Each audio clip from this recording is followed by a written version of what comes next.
Yo. What? You rolled up already? I think I might have to roll up during this session. Man, you should have already did that. I don't know what you were. Well, I ain't at the crib, you know, so I got. That is right. You are at the town. I'm in the loop, and I went. I ain't gonna lie. Are you at an Airbnb? About the first stop I made when I got here. Are you in an Airbnb or are you at a hotel? I'm in the crib. It's my cousin's crib. Oh, yeah, cousin's crib. Do they smoke? Yeah, nigga. Yeah, man. Come on, bro. That's a prerequisite. I don't know. Yeah, you right. But yeah, I would have picked up all the goodies. We like, hey, what's going on, everybody? Hey, yo, you just pull up and you know what is up with your boy. What the fuck? Get it up, get the truck, let's go, get drunk, cause finna go. I don't know what kind of style that is, but I just made it up. I'm in the earphones right now. We finna go ahead and get it in. Welcome everybody. You already know what it is. It's your favorite blurred click, ready to talk blurred shit on a Saturday morning. You know how we get down, and you probably been seeing all the memes. Everybody talking about everything, all on the internets about the new White Black Panther and what it is that's really going on. How they gonna disrespect your king like this? Is this your king?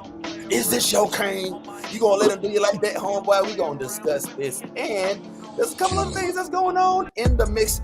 Is this really true? We will discuss, but don't believe everything you read on the internet. Shout out to everybody who did go to the DreamCon last week. Got a chance to see that announcement. Somebody on our panel today may or may not have been at DreamCon, so stick around and you might hear more about it. Ow, you know what that is, baby. Oh yeah, Fantastic Four is only a month away, and you know what we never got a chance to do? Talk about Andor. So let's do that today. Folks is still reeling about Last of Us and how trash it ended for that first half of the second season or whatever that is. I don't even know if I feel like getting into it. I'm still mad that they didn't get old girl the same muscle they have her in the video game with. But it is what it is. Today we gonna go ahead and talk blur shit with our friends, and I'm gonna introduce y'all to somebody that's a good friend of ours right now that we might get into in a little bit. But before we do it, let's go ahead and kick this thing off. You know what it is. It's the new blurred order, baby. Let's do it like don't nobody else do it. Hey, Thugnificent, who he is, baby? This is Thugnificent telling everybody to tune in to New Blurred Order, my nigga. The best podcast on the planet Earth, nigga.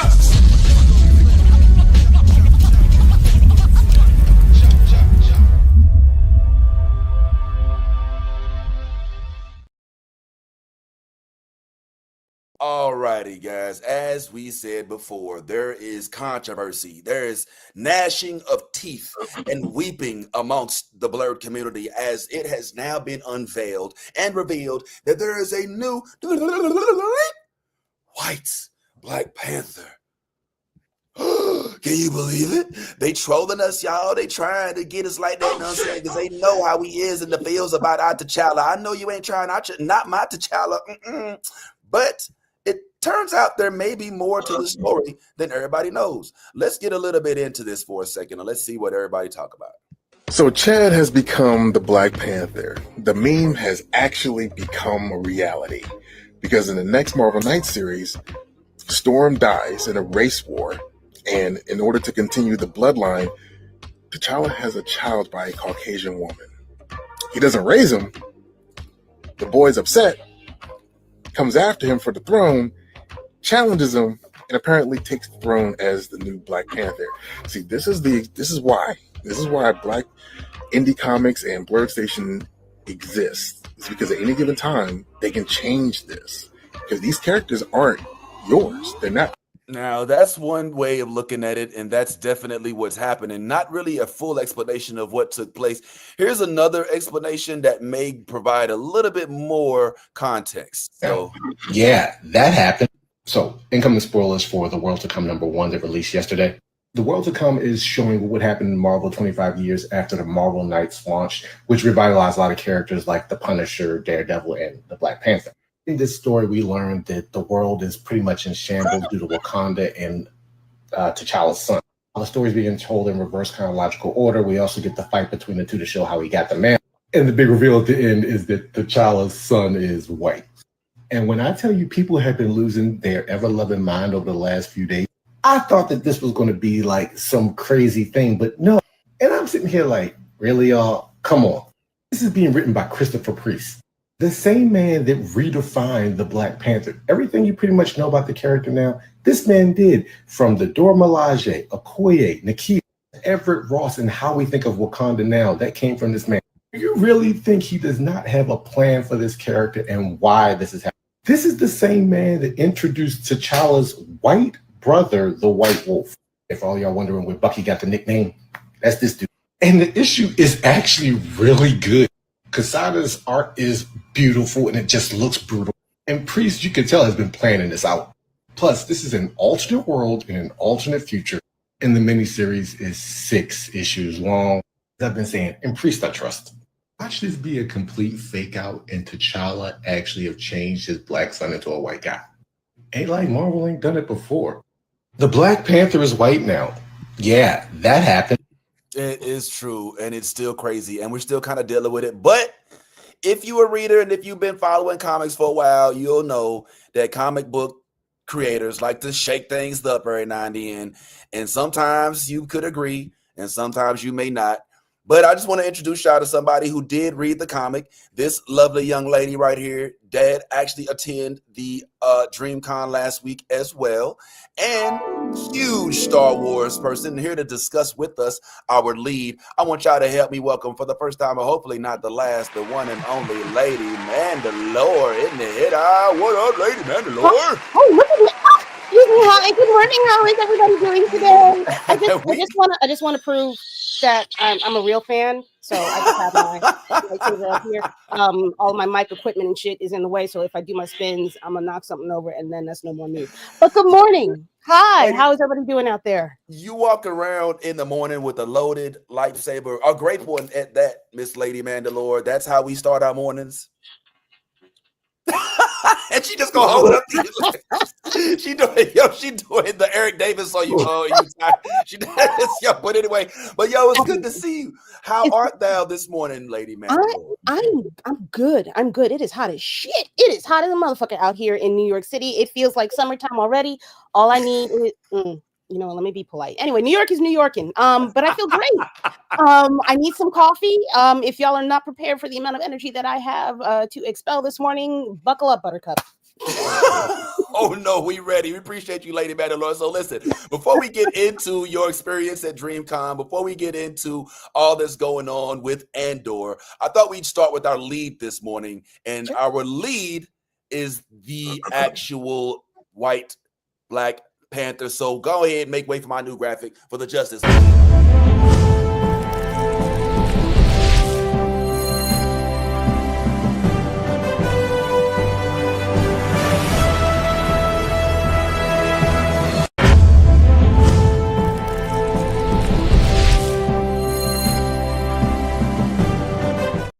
Full disclosure, that wasn't supposed to play twice. Anyway, so I am trying to kind of grasp exactly what is going on in this world, because obviously everybody is shot to shit about what's going on with the Black Panther. But you've actually read this comic, and you have a better idea, as to what actually transpired. So before you get into what transpired, I mean, what were your feelings? Did you read this before you were aware of the ending? Were you aware and then were made interested? Like, how did it happen with you, lady? I was made, as my fellow cohort very loudly let us all know in the chat, Mr. Hellspun Cosplay. He let us know very loudly what was going on in this Marvel book. So I said, you know what, I'm not giving you my money because it is, but let me go and pick this up and, read it for myself and see what it's about. There's a lot that I feel. No. Nah, we didn't. Nah, man. No. Come on, man, bro. She was gonna go in, man. Come on, lady. Come on, internet. The internet don't want her to tell her truth. Nah, don't do this to us. Oh, man. Yo, come on, Elon Musk. Come on, why y'all doing this? Yo, oh man. Oh wow. Yo, y'all see how they did? Did you see what God did to us, internet? Like, yo, how dare you? Like, we was on the edge of our seats. Like, yes, Head of T'Challa yes, yes. came down and was like, I was not. White Black Panthers. He got onto the guy with the government. It was like, whoa, break it 1-9, break it 1-9. We got hold on now, bro. Oh man, like, come on, man. We gonna get her back. We gonna get her back. Yeah, she should come back. Yeah. She'll be back. She'll be back. Well, damn. Well, listen, man. What I understand, for those who are unaware, like Hellspawn has said, and like old boy has said, like, this to me reeks of shake up the comic book world, right? This kind of gives me the same feeling, not the same because they're using race as a way to kind of low key gaslight folks into getting the comic and to kind of get them more interested in the T'Challa character. But this kind of gives me those feels like when they tried to make Ben Reilly the real Spider-Man. I don't know if you remember that or not, but like in the mid 90s, early 90s, they tried to make Peter Parker the unoriginal Spider-Man, and his cohort, Ben Reilly, who would say it was a clone, they tried to make him actually the real Spider-Man. They was trying to make it like Peter Parker was a clone the whole time. And like folks who was reading the comics was like, this is completely nuts. I don't understand it. But sometimes I feel like comic book writers, they do that because you got to have something different happen in your realm for people to continue buying your comics. When they made Storm the Queen of Araco, or no, not the Queen, whatever you want to call it, the boss, you know what I'm saying? Like, I feel like they did it intentionally, knowing that she wasn't always holding the highest leadership capabilities. All right, hold on. It looks like we might, breaking news. We might have our lady back. Oh, hey, look who made it back to the platform. None other than the one and only Lady Mandalore. And she brought her lightsaber and, internet is, they are really serious about this, man. They like, wow. Wow. This is wow. She's there. There she is. There she is. Is it me? There. Am I the drama? I don't know if you're the drama, but My Wi-Fi like everything went out just now. Oh wow. Is everything okay? You all right? You need to get someone. It's doing it again. The Wakandan government is to blame. I think the Wakandan government doesn't want this story to come out. Yeah, evidently you got whatever you gotta say it quickly before they figure it out. I think that Mr. Priest is going to change the story by the time we get to issue 6. I think that him killing off Storm is some bullshit. I think that him turning this white boy into the Black Panther is a rope-a-dope in order to get comic book sales. And I think that I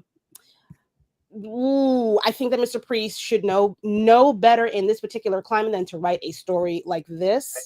It feels like it's a cheap trick. His name sells comics. Marvel knows better than to do this. They need to.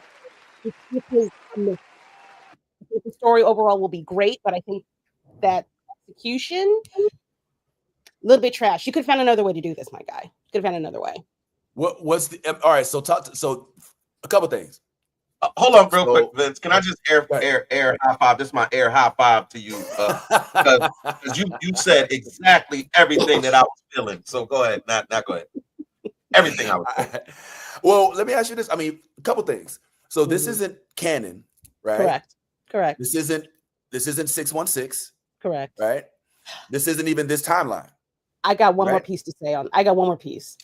Other problem I have, they take shit from other universes all the fucking time. So y'all opening up this door, that's what I'm more pissed about. Don't do this shit. Don't leave a fucking door open because y'all are good for saying, oh well, it happened in another. No, nigga. No. Don't do this. Don't have somebody's third cousin from this issue who's really the White Panther. Don't I don't. There are certain things that I'm not cool with the DEI on. Okay. Ooh. Okay. Certain things I ain't cool with. But I'm sorry. Continue. I didn't mean to. No. Please. Yo, I'm loving if you ain't done, please finish. No. I'm done. That was my last piece. I said everything else really quick.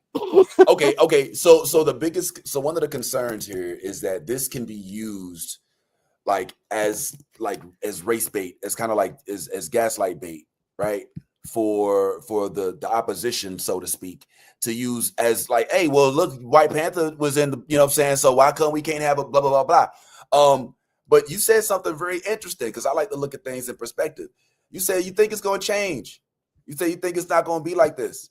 Mm-hmm. You say that it's possible that this story, as we've been introduced, won't be the way that it ends. Isn't that kind of like what like storytelling is, like, to an extent? Like you kind of, there's a major shakeup, you've gotten the attention of the audience, and then you come through to somehow rectify whatever issue that is, even after everybody. I mean, I'm speaking from a writer standpoint. I don't know. I've never written a comic book, so I don't know how hard it is. I for me, reading comics means that you have a message. You're trying to tell a story with an underlying theme. You're trying to either enlighten people or change minds or do both. That's what comic books are for me. It's like, oh shit, I never fucking thought about it that way. What about da da da da da? Or, oh wait, why don't we dig deeper into this particular thing? Why don't I go and research something and figure out more about it and see, maybe I'm inspired to do more. He better have the fucking world, what is it? The code for world peace at the end of this shit. He better have the code for world peace, because you got to explain this to me. Explain this to me. So all right. So Ty, like it, this is like the one thing I feel like most folks is like, you better keep your head up about Black Panther. You know what I'm saying? Like, because Black Panther is like a sacred character. He's like the first, not only is a established character to come to the MCU that killed the box office with the $1 billion mark, ding, right? Not only was he, played by like what our favorite actor, Chadwick Boseman, who didn't make it through the sequel for reasons. But all of that sacredness, it feels like they shoved it aside. It was like, okay, BM, storyline hot, we're going to get in your nerves. And I know what I'm doing. Even if it does end up in the end to be not what we thought, was it worth the feels? Was it worth this feeling that he's got the blurs, like, all up in the uproar about, I guess, is the question at hand. And it sounds like you don't believe it is, Ty. Nah, I share the same sentiments as Lady Mandalore. Like, as soon as I heard this, I started thinking irresponsible. How irresponsible of you! Like, you're so smitten with getting money that you take and you give credence to any white writer that has been in the background. Like, maybe the Black Panther doesn't have to be black. Like, maybe we could just change. Like, I'm of the notion that this is, whether the story changes or not, it doesn't even matter at this point. You've put this out in the ethos, so now it's out there. So now again, you have those trolls that come under Black Post and get into the comment section and be like, well, they should bring Black Panther back. I just read a comic book that said there's a white guy and he would be, I think Tom Cruise would be perfect as the black. That's what you've opened the door for that. And I don't know, is this comic book writer a black man? Yes. He's integral in the history. He is the Black Panther guy. Like, he's the guy. He, like most Black Panther canon, most Black Panther lore came from Priest. So you got to think that. Well, what he's doing. Well, no, see, and that's the thing, right? The fact that he has this record of being integral and being the key ingredient that caused the Black Panther to be successful, whatever the case may be. That should be the one to be like, nah, I'm not going to touch that. I'm not going to touch that. because now what it does is it sullies all of the things that you've done.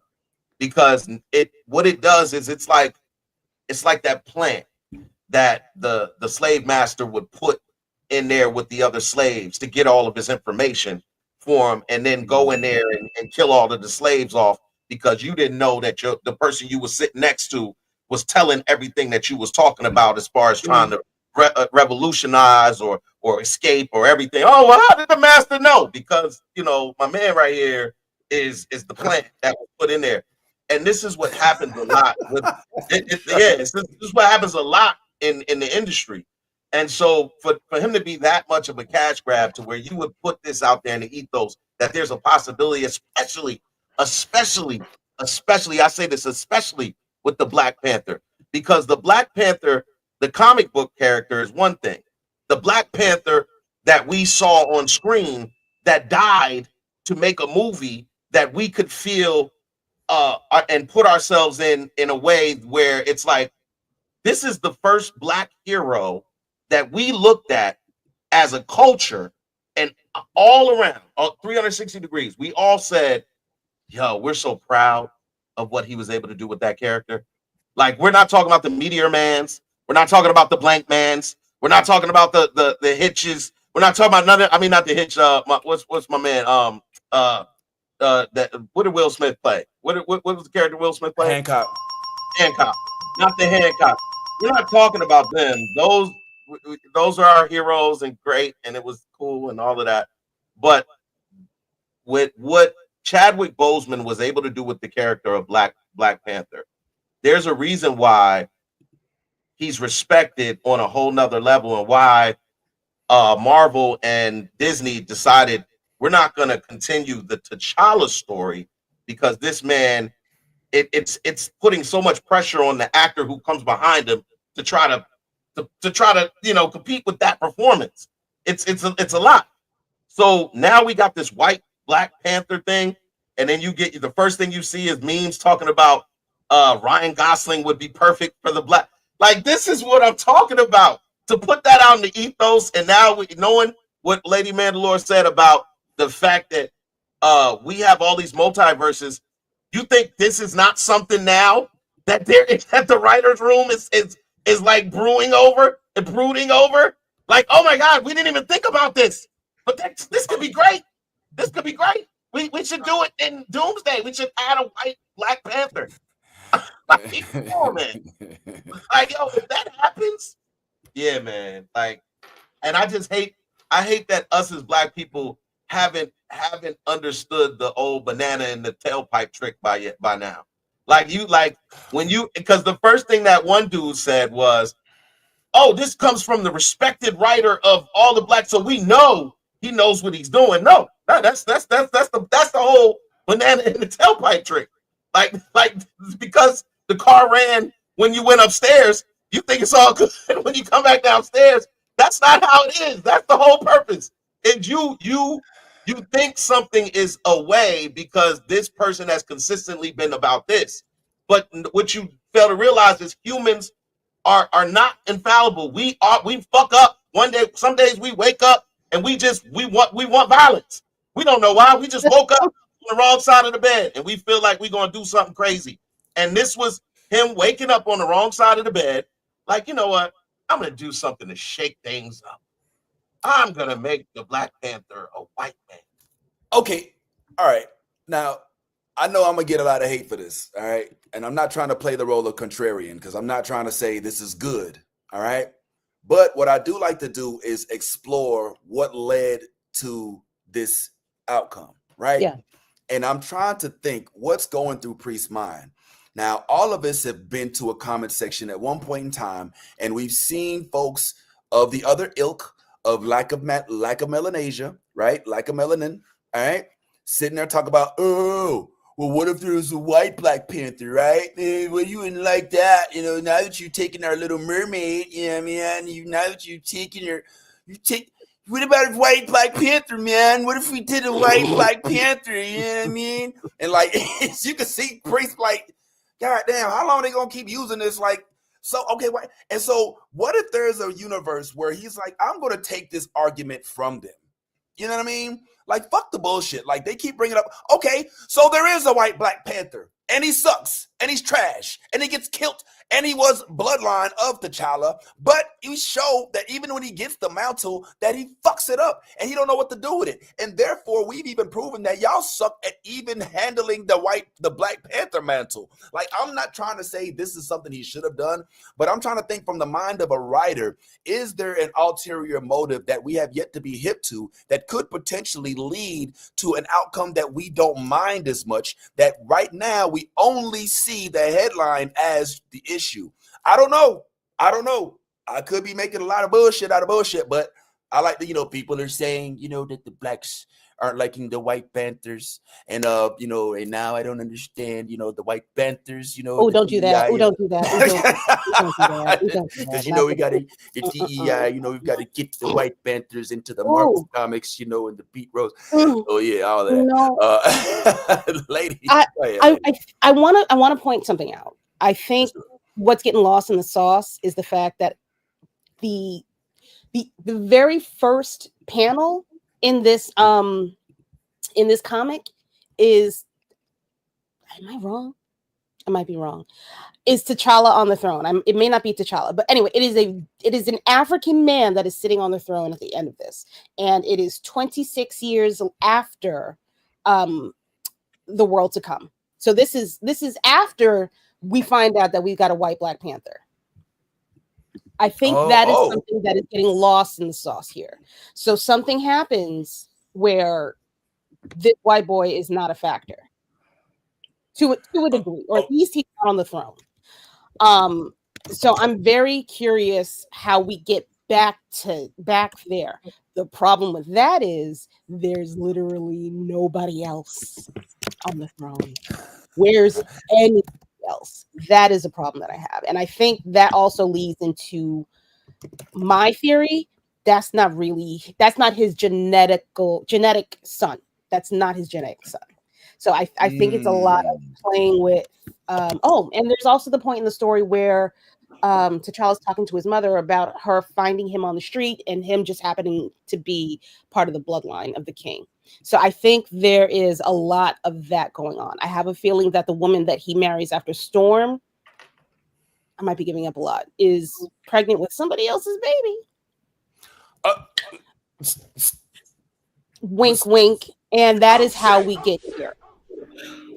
Whoa, real quick, if you don't mind. I think the story's I think the story's going to turn into a story about acceptance, unconditional love. Maybe like we don't eat in here for that. That's what it's feeling like. That is what it's feeling bullshit. The fuck he think this is, man? It's like goddamn, it's 11 o'clock service. Like, we ain't anybody trying to kumbaya, motherfucker. Goddamn it, this Wakanda, motherfucker. Who the fuck? Like, I'm sorry. I'm not saying I like it. I'm just saying that's where it feels like it might be going. That's what it feels like. That would be consistent too, and because we do talk about this a lot, which is why I love the show forever. Anytime I get a chance to talk about it, I love forever. Yes, I love it. I just can't talk about it enough. But this is consistent with a lot of the same things that we're getting as a marketing ploy when it comes to and you can love who you want to love, but it is a thing that I see more than a lot being projected in Hollywood and in all advertisement aspects, is the mixture of cultures.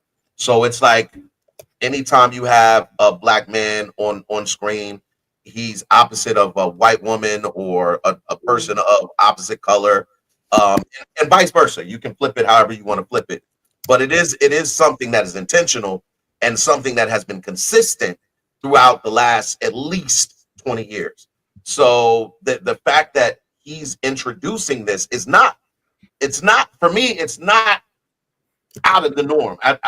So I want to make that very clear. I'm not looking at it like, oh my God, I can't believe this is happening. It's just more of me looking at it from an irresponsible, like you have the keys to the castle. So if you're the writer, that means nobody is literally holding a gun to your head saying this is what you have to write. You have the creative ability to write what you want to write, but to do it for the sake of the character, just to make money, and chasing that same consistency that is kind of being sold in Hollywood, that's the part that I have an issue with. Like if they like Bucky's been in Wakanda for two, 3 movies now. We know that there is acceptance within Wakanda. Wakanda is not like, yo, there were literally Dora Milaje that wanted to give Bucky some play. Like, what? There's no evidence to support that. What is like? You talking about? I'm gonna tell you the evidence. I look at body language. I I look at body language, and I look at what was portrayed on screen. It's the up and down, Vince. That. Listen, when Bucky was in Wakanda, what he may or may not have clapped cheeks. He may or may not have clapped some cheeks. I'm just saying. He came back looking fresh. He came back looking fresh. They gave that man a whole vibranium arm. They did not have to get. They could have made him a cybernetic arm. Yo, come on, man. Some platinum and some something else. They gave him their most treasured commodity, which is vibranium. They made this man a whole arm. So but I'm just saying, like that for me, it's not. It is just that what I said, which is I feel like when you have the keys to the castle and you are in a position, you have a responsibility to the culture, whether you know it or not. And when you go and you write something like this just for the sake of, because listen to Lady Mandalore, he's not even going into the specifics of where or how this this young man or whatever is integral to the runnings of Wakanda and what the future looks like with him as at the throne, if he is going to be the Black Panther. Well, let's take a step back. Okay, because we don't want to get. First of all, good morning, Yaz. How you doing? Thanks for being here. Hi, nice to meet you. I'm sorry I'm late. Hey, guys. Are you sorry? Are you sorry? I am. Listen, okay. I needed to shame you, sis. Okay, I needed extra sleep because I work hard, so I am sorry. Okay, what the body needs, the body gets it. Listen, you tell him. Real thing. Okay, so you're right, you got it. I'm just messing with you, Yaz. You know what it is. You always right, Yaz. Okay, oh yeah, but you missed the opportunity to be introduced to our lovely guest, Lady Mandalore, sitting right there next to you, and she's been en fuego. She's on like 3 cups of coffee and 2 8 bottles of Coke. I'm just playing. The Coke part's not real. I already need a CPAP. I can't. You know what? Yo, and she, like everybody else on the panel but me, has northeastern roots. I don't get where the fuck that shit keeps happening. What's going on, Midwest? I need y'all to chime back on in. I'm gonna have to go to the chat for the Midwest and to step up, and down south. Shout out. But you've seen, obviously, as we've been discussing, what's been all over the blurred sphere, and that there's now a comic out that did depict Black Panther as a white man, son of T'Challa. In fact, you know what? I don't normally do this, but just because you were a little behind because you worked so hard, I'm going to go ahead and I'm going to play this again for anybody else who may have joined us a little later in the show, perhaps as well, just as a way to provide a little bit of context to what is exactly happening. So we don't just I don't want us to be, the folks who are just, headline readers. You know how that goes. So here's a little bit of a better explanation than I can provide. Black Panther is white now. Yeah, that happened. So, incoming spoilers for The World to Come #1 that released yesterday. The World to Come is showing what happened in Marvel 25 years after the Marvel Knights launch, which revitalized a lot of characters like the Punisher, Daredevil, and the Black Panther. In this story, we learned that the world is pretty much in shambles due to Wakanda and T'Challa's son. The story's being told in reverse chronological order. We also get the fight between the two to show how he got the man. And the big reveal at the end is that T'Challa's son is white. And when I tell you people have been losing their ever-loving mind over the last few days, I thought that this was going to be like some crazy thing, but no. And I'm sitting here like, really, y'all? Come on. This is being written by Christopher Priest, the same man that redefined the Black Panther. Everything you pretty much know about the character now, this man did, from the Dora Milaje, Okoye, Nakia, Everett Ross, and how we think of Wakanda now. That came from this man. Do you really think he does not have a plan for this character and why this is happening? This is the same man that introduced T'Challa's white brother, the White Wolf. If all y'all wondering where Bucky got the nickname, that's this dude. And the issue is actually really good. Quesada's art is beautiful and it just looks brutal. And Priest, you can tell, has been planning this out. Plus, this is an alternate world in an alternate future. And the miniseries is 6 issues long. As I've been saying, and Priest I trust. Watch this be a complete fake out and T'Challa actually have changed his black son into a white guy. Ain't like Marvel ain't done it before. The black. So the point he's making, I guess, is let's see what happens first, I guess, is what he's trying to say. Right. But what Ty and others are saying, of course, which they're right to, is this shouldn't even have been on the chopping block as it pertains to writing arcs, right? Mm-hmm. Where do you stand, guys? Now, hey, hold on, wait. That's a loaded gun, man. I love you already. I love you already. All right, so you might want to full screen this because you're gonna want to catch this for later on. Oh wow. Okay, hold on. Let me cue this up then. Look, click. All right, go ahead, Yaz. Whenever you're ready. Oh, are you about to break it down?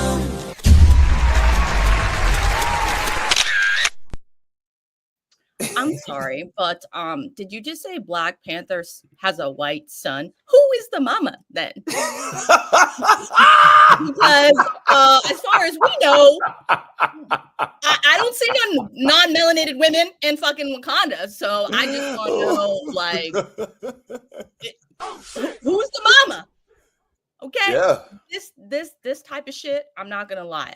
I know we're grabbing at strands here for money, but this shit right here, bro, makes me want to snatch my fucking wig off. Yo, whoa, what the fuck?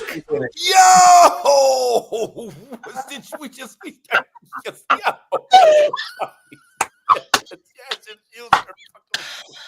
Yo, are you okay? Y'all let me know, sorry, I got here, but that shit right there. What the fuck? Bro. Wait, snaps. Not the wig snap. Yo, yes. She's hot. That's all I gotta say. See what y'all did to Yaz, man. Priest, man, you done made her take off her whole hair, man. I love you, baby. And not your hair is longer than the wig. Wait a minute. That part, right?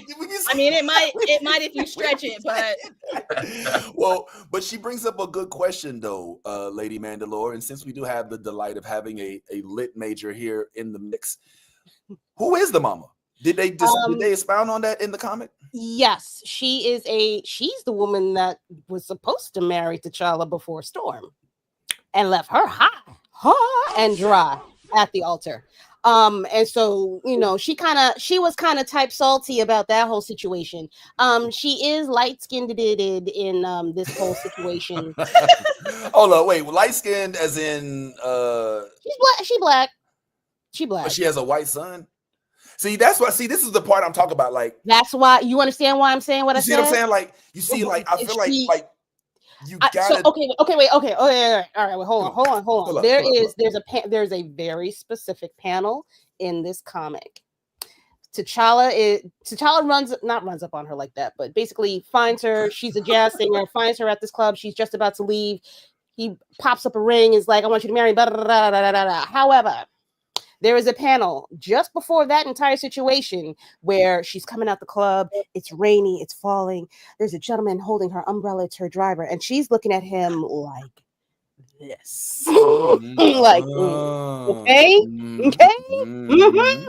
So I'm questioning. I'm thinking. I'm wondering. I am clutched of pearls in this whole situation. So I think that some recessive properties on both of their sides may have joined together to create this child. That is my assumption. but there's a lot. That's a dominant fucking recessive gene to have the blonde hair, blue eyes. Those two don't go together. Dominant, recessive. Go ahead. As being the lightest of all of my family members, and I'm the lightest. Like I'm telling you, like my feet are white. I'm the lightest. Okay, like yeah. And there's no differentiating. I'm the lightest of the fam. But I'm just saying, like this is as light as it gets, and I'm tan right now. Right? Okay. Well, right? I think wait. But my grandfather, I'm just saying, is lighter than Ty, though, is what I'm talking about. So, this is what I'm getting at, though. This is as white as it gets. Now he getting blasted out here. He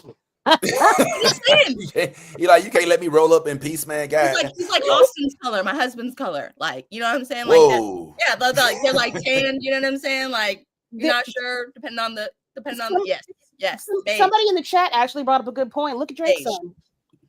Look at Drake's son. Do I have to? Because I mean, all right, the baby cute. Let him run. It's just a baby. He's not like us. We gonna talk about him when he get older. We gonna talk about him during when he get older. But for right now, it's just a baby. But if you coming up like this, you got come on, and you can see through it. Hold on, you can see through it. I'm just saying. Not the transparency. Okay, we dealing with translucism now. All right, so here's the question. It feels okay. I think that there's a few different perspectives of this. We could kind of wrap this up and then get onto some of the DreamCon and definitely get on to wrapping up Andor, because that is honestly why I really want to chat with Lady Mandalore, because we never had a chance to go over Andor. So don't go nowhere for my Andor folks out there. But the thing about it is, I feel like there's two different ways, not two different, but I'm looking at this from two different ways: the writers and the readers. And from a writer standpoint, I'm like, okay, I got to gain interest. And what I'm hearing now is that it sounds like we've been tossed into a world. Do you correct me if I'm wrong? Just full disclosure, I haven't read it, guys. I've been on the road. I ain't stopped at a comic book shop. I will as soon as I get back home. Trust, I'm gonna get this. I'm gonna read it from front to back so I can make sure I'm in the know. I haven't yet. So, lady, I'm depending on you right here with regard to the way that it's set up. It sounds like we didn't get thrown into a world in which he becomes T'Challa, or not T'Challa, but the Black Panther. He's already been the Black Panther upon reading the first few pages. Oh no! Oh no, homeboy, he's got to fight the fight in order to become the Black Panther. He challenges him and then wins. And then subsequently in some of the first few issues, not like this isn't how it ends. He ends up taking the mantle of the Black Panther, which means nobody's really happy about it, but it's not the outcome of the comic. Well, you know what? That's interesting too. We don't know if anybody's not happy about it. We haven't. That's it. It doesn't end with everybody's okay or not okay. It just ends with him saying Wakanda is mine. That is the is mine is the fine with that reveal. The him with the mask off. That's the very final panel. That is the final panel. We don't know. There's a lot more to. So that's why I'm saying there's a lot more to this comic. It still feels irresponsible, don't get me wrong, but there is a lot more to this comic and what's going on in this particular world, because again, this is not a main continuity Black Panther Wakanda. This is somebody else's fucking situation. Right. This is like Elseworld, basically. Right, exactly. This isn't something that we need to really hold on to for too long, is what I'm ultimately getting at. However, Mr. Priest, do better. I think that this is something that we will come to figure out. It's not as serious. It doesn't deserve as much attention as it's getting. I think that's ultimately what's going to happen. I think that, like I said earlier, this story is going to be completely different or have a completely different feel once you get to issue 6 and you look back at issue 1 and you'll be like, oh, okay. I get that feeling. I had the same feeling that everybody else on the panel has. I just want to be clear. Like, I didn't just see it and be like, oh, why everybody tripping? I was like, oh, for real? Like, are they serious?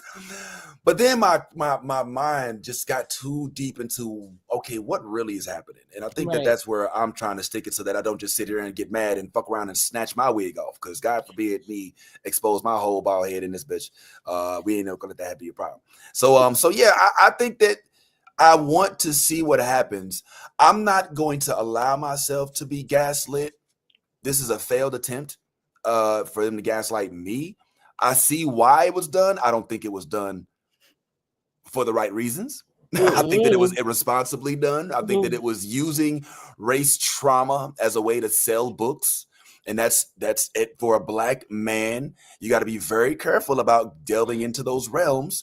There are ways to do it. We just saw Sinners, all right? And there was some race inclusion there, but it was done in a manner that didn't overshoot the entire message of the entire movie. And I think that this has unfortunately not done that. So, Mr. Priest, good luck. Good luck, because you got to climb out this hole. Come on, lady. Do you mind if I want to mention a few things? My whole platform is about independent comics.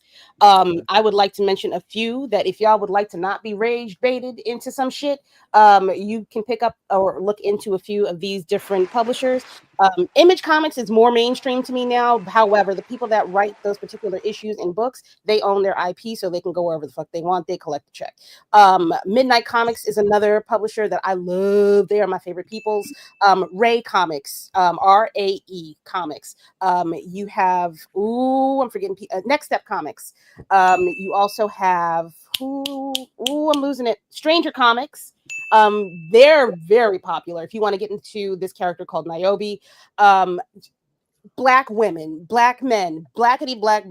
Ain't no race swapping the fuck here. Okay? It need not fucking apply. Please, if you want to find more, if you would like another list, I will be more than happy to provide, but you can find me here at Room Full of Blurs on all social platforms. I also record on Sundays. I'm just giving myself a little bit of plug. Bye, Kay. That's it. Yo, I love her, man. Oh my God. Yo, so please take note before we dip off this subject real quick. Let's go ahead and see what the chat talking about. What y'all hollering about, chat? Okay, Image is excellent. Okay, seems like Fernando's right there with you. Let me see. Let's go ahead and put this behind a little bit. Okay, what else? I think, is this series only 6 issues long? Correct. It is 6 issues long. That's correct. Sinners was responsible. Yes, it was, Fernando. It sure indeed was. Okay, the Watcher says, because when I saw this report instantly, I thought the child just fell in love with. Come on, the Watcher, man. But hold on. Something like that's happened before, I think. I might be wrong. T'Chaka. I think it was T'Chaka. Yeah, there was an incident similar to this, I believe. Yeah, Wakanda is mine. This right here, that line itself, I think was the death knell in that script, because I think that's what did it for folks. It was like, oh, for real. And let's not forget that he looked like Donald Trump Jr. You know what I'm saying, in this bitch. And we in here trying to like pretend like this isn't somehow being used as a way to to incorporate modern day things that are happening into the comics and not use all those motions from the political spectrum and throw them into the blurred sphere. Yeah, man, y'all some evil motherfuckers. Can you go back one panel? Can we show the mama, the baby mama? That's not a white woman. I don't know. White woman. She got the straight hair. I'm gonna give her that. That ain't a white woman. I mean, she got the same hair as my husband, so. Yeah, I don't know. I'm just saying. I think it's but she also got the green light to get married to him first. Not a white woman. Well, hold on though. Okay. Because there's a lot of olive skinned Italians that don't consider. I was just gonna say, my husband's Italian and Cherokee, and he looks just like that, like with that hair. And everywhere we go, and his hair is down. Everyone's like, "You have such beautiful hair." It's the same kind of hair, bro. I'm telling you. Yeah, Ty's one of those people. Ty is in love with Austin's hair. They have like a hair, that's stretching it, but yeah. I mean, it's the other way around. Austin loves Ty's hair. I think it was what really rich to happen. But what do I love? Yeah, all right. I love reckless my shit. silky, sweaty bald. Yeah, that's what you love. When I look at comic book illustrations, it's hard to tell sometimes, and it's also on animations. It's hard to tell, and I think that's by design. I think a lot of times, when you're trying to push a narrative, you're gonna make things line up to fit your narrative. And whether this is a black woman, white woman, Spanish woman, I don't really care. what she is. My whole thing is that there are spaces that white people feel like we're not allowed to have. And that's what that's my biggest thing is I watched a movie over the weekend called Ugly Stepsister. In Ugly Stepsister, there is not one black person in the entire film. And this is a period piece, but there's not one person of color in the entire film. Now, are we out here complaining about it? Are we out here saying, look, like, no, we like you got your space, have your space. The problem is when we want to have our space, that's when it's like, no, we need to be included in your space. There was that one movie that Jamie Foxx did, the animation that we saw that was music, Soul. It was called Soul. Soul was supposed to be a black production. Right. But the first thing that they did was go and make one of the main characters a white woman. Tina Fey. And I'm like, and this is what I have an issue with. When it comes down to us having our spaces for us, there's always a problem. It's like, what are y'all doing over there? What secret shit are y'all working on? We need to have somebody over there to make sure y'all not doing shit y'all don't got no business doing. That's why I'm saying this was irresponsible. Because as soon as one thing I saw in the movies, I'm not so much in the comic books because I don't read all of the comic books. But one of the things that I saw in the movies was this idea that Wakanda wants to be separate from the rest of the world. And if that is true, then that means that all we wanted over here was black people, the people that were born here, the people that live here. But the first opportunity that they get, they put Ross in there. My man, he was cool, but they went in, and then here comes Bucky.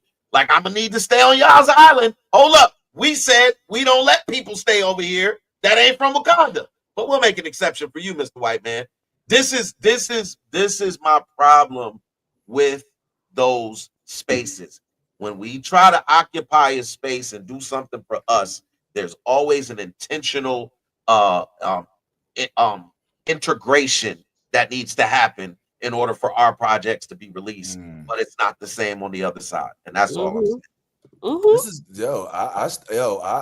I agree wholeheartedly with everything you said. I don't see nothing wrong with it. It's the truth. Like when you see, if you see White Lotus, or if you see, you're not sitting here like, where's there a Black Lotus? You know what I'm saying? Like, but then as soon as, something we try to put out there, it's always like, oh, you all grow up, get over it. Y'all always whining, playing the victim. And then somehow they end up fighting. So definitely we see what's going on here, Chris. I anxiously, eagerly, frankly, await to see what the outcomes is going to be and whether or not it's going to leave your legacy unscathed or not. So I guess we'll just have to wait to see about that. But before we go any further, just real quick, some of y'all may have noticed that we did have, if you haven't already, excuse me, make sure you go and check out our YouTube, Instagram, and all of those pages. If you do, you'll notice that we did drop our clip where we did refer to the recent news about Meg Thee Stallion at DreamCon, and that being a whole vibe. Now, there have been some interesting conversations that have been had as a result of this announcement, but it was still an announcement. And if you hadn't already, go get a chance to like it. This is what happened.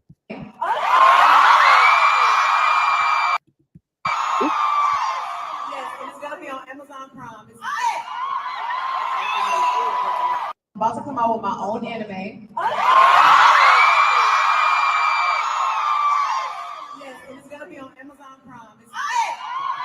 So we already went over that, but you remember, we'll play a couple more clips from this. But also, you recall, like when we were talking about it, we were grazing the subject, and they were real tight. Oh, don't say too much. But now it's out. Now we officially, finally have her on stage making the announcement in front of tens of thousands of young black nerds about the potential for this anime project. I'll say this, it's some real anime shit though. Some real anime shit. Yeah. Oh, it's okay. Real anime shit. Real okay. She loves anime, so she ain't playing with that. Like she wants it anime. Just for all my female nerds out there, can I just say they'll be so excited and happy to see something like this because we've been asking for this. We want this. It is so dope. Now, you actually had a chance to attend the con. I know this isn't a picture of the con, but it's okay. but talk to us about how the con was. I mean, just give us. I mean, we were able to see some of the reports, but like, give us a firsthand, experience. We've got. I got merch. I got merch, bitches. We've got merch. Okay, talk to us. What you got? What you got? I love DreamCon Athletics. Okay, all right, dang. Okay. Meg, love her, love her.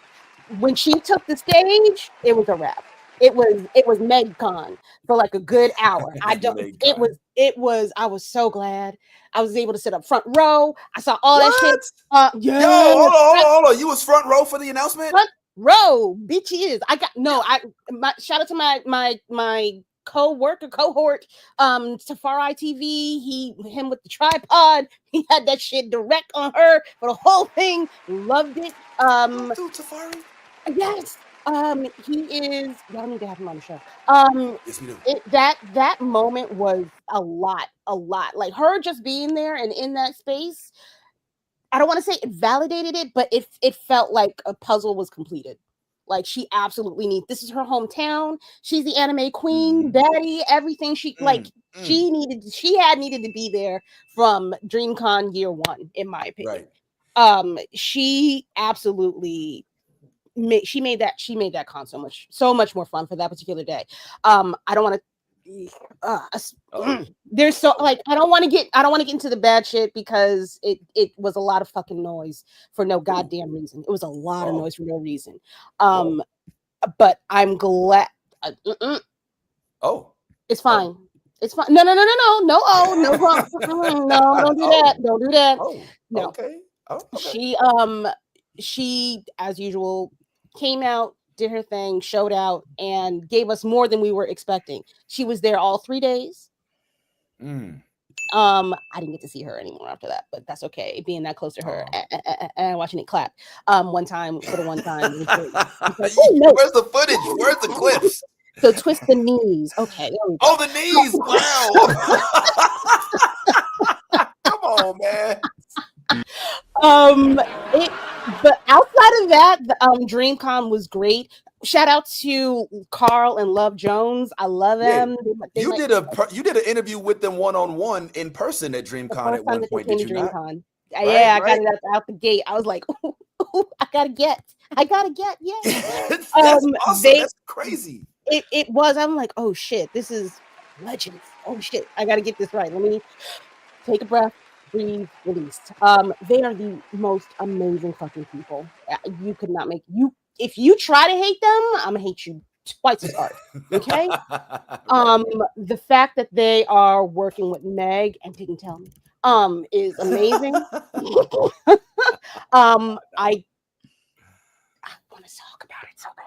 I want to talk about it so bad.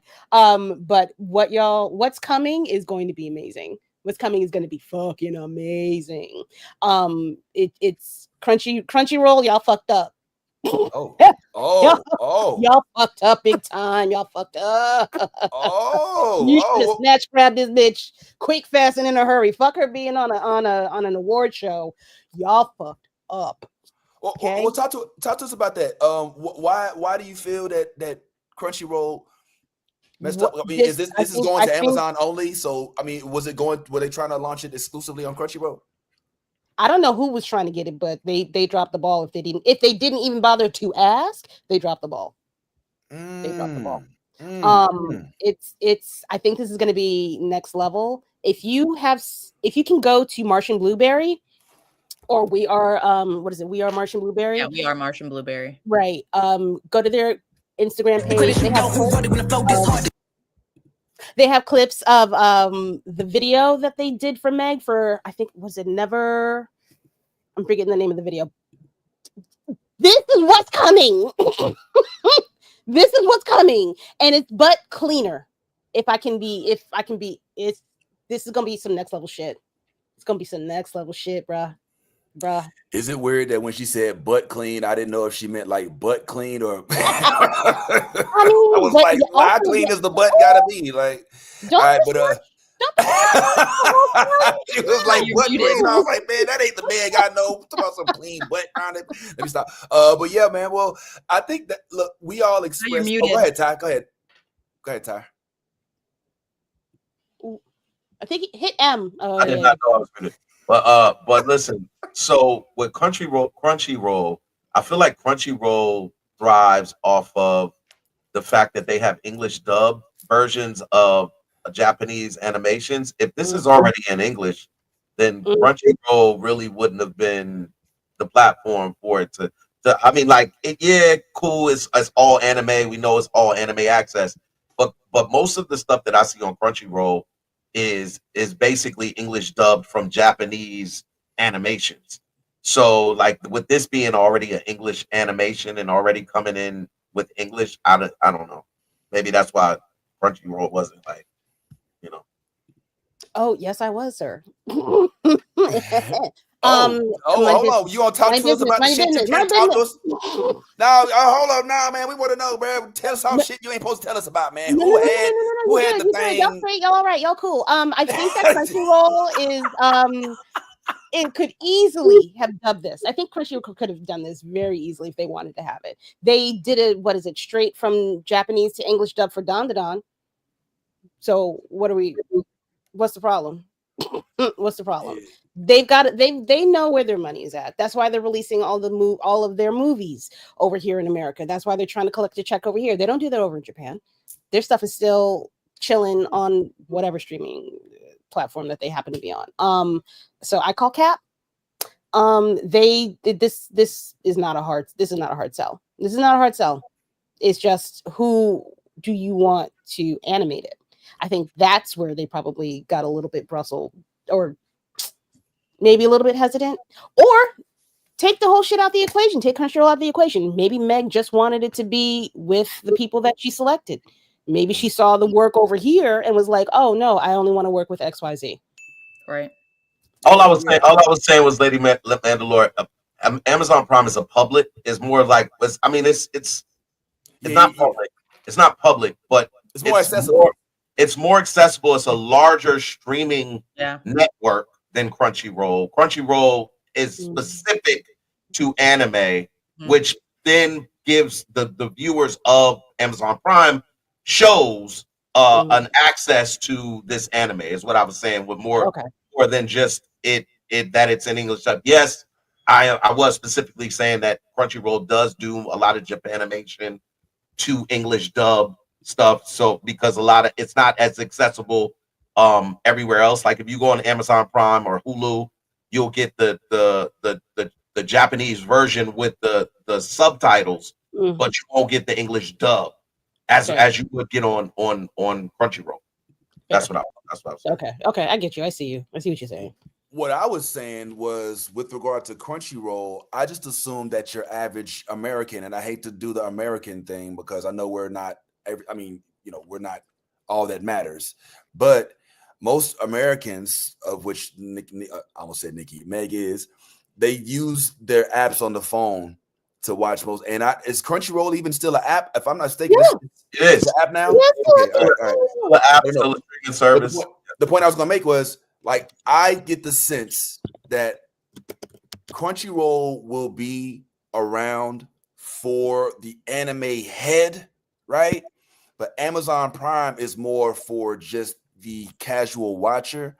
And I think that the casual watcher is what Meg may be gunning for. I don't know. You know what I'm saying? I don't think every American has an Amazon Prime account. And I mean, every American has an Amazon account. Yeah, not everybody has a Crunchyroll.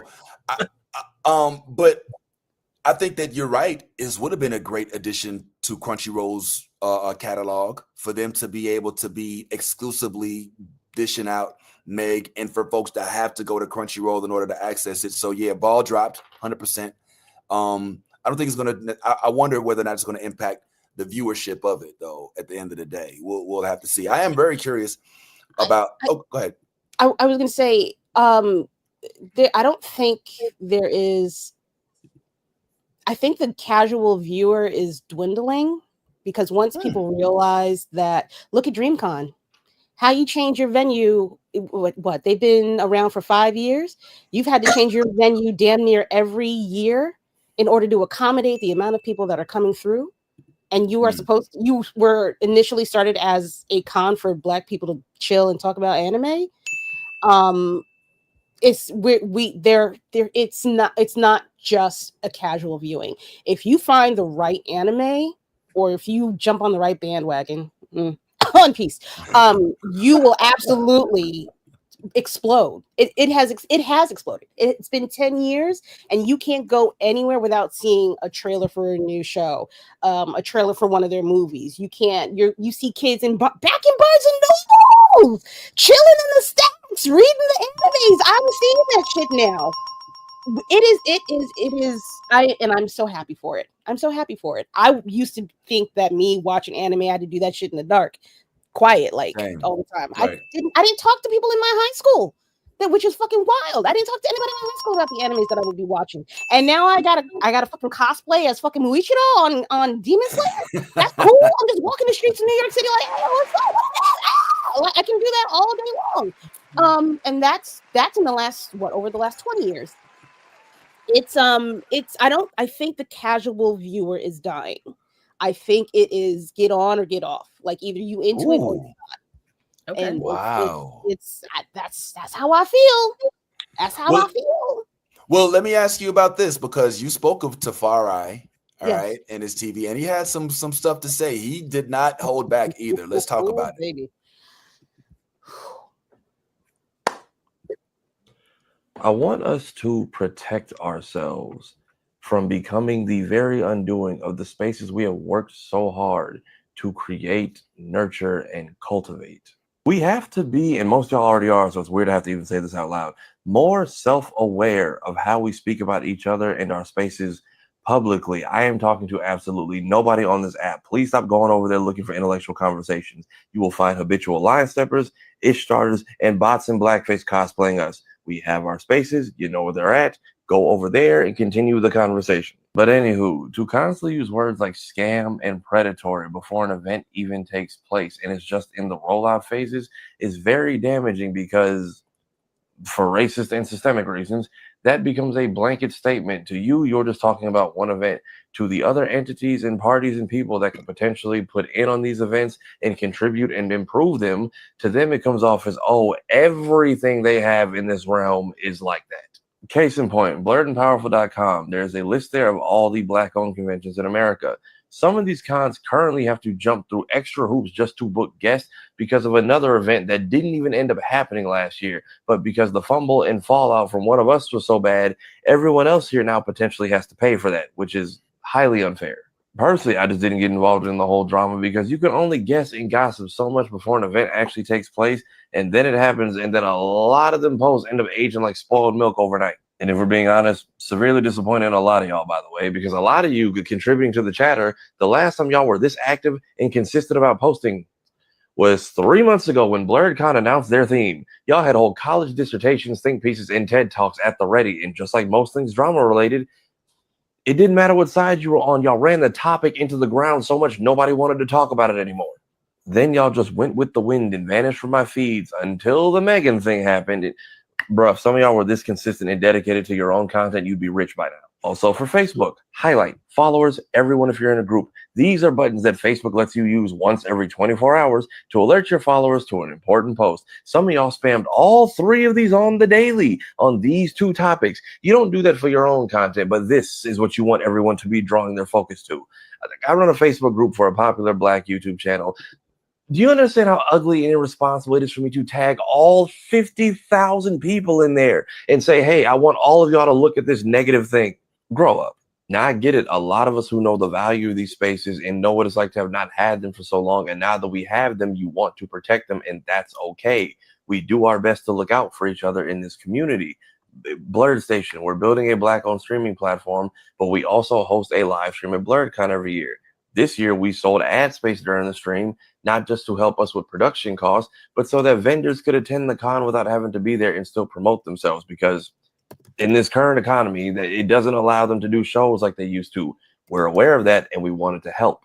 I'm currently wearing items from 2 different Black-owned brands that I can't even repurchase right now because our tantrum-throwing toddler of a commander-in-chief and his tariffs are now taking tolls on people I shop with personally. So yeah, I get it. We all want to protect this community and one another.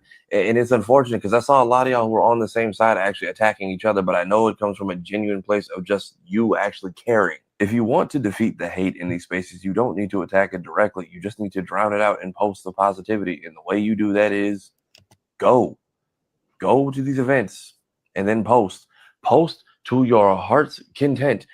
All these same hashtags that people are using to stir up all the drama and BS, use them to show the true nature and true culture, what these events do, what they are for, and what they are about. Because now you're contributing to the truth by living it and sharing that experience, and that's beautiful. Now, the other part I think we need to have a discussion about is we are currently going through a cultural shift. We have not had these spaces for a decade yet. I think BlurredCon's the oldest one, and we've had that for 8 years. Let me just stop right here because he's going in pretty hard, and I just kind of wanted to just pause before we let it finish, and just get caught up on what he's talking about. You were there, Lady Mandalore.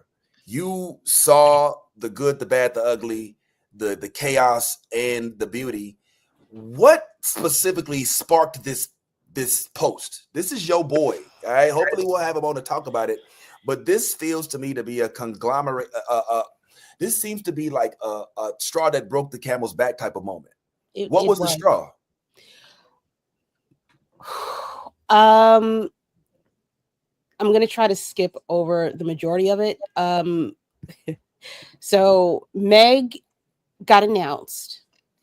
People, as usual, very excited, extremely happy that she's coming there. Comment. And of course, then you have the trolls. One of the people that runs the DreamCon account was going through, liking everything like clockwork. And there's thousands, tens of thousands of her fans coming through to be like, hey, yo, what's up? What's good? I'm so happy, blah, blah, blah, blah. And then you have the very unfortunate, because I didn't even catch it when I saw it, unfortunate error of clicking on one of the trolls, liking one of the trolls' comments. Oh, that sat for if it sat for 5 minutes, it sat too long on the internet. Took it off, removed it. However, screenshots exist. Went straight to X.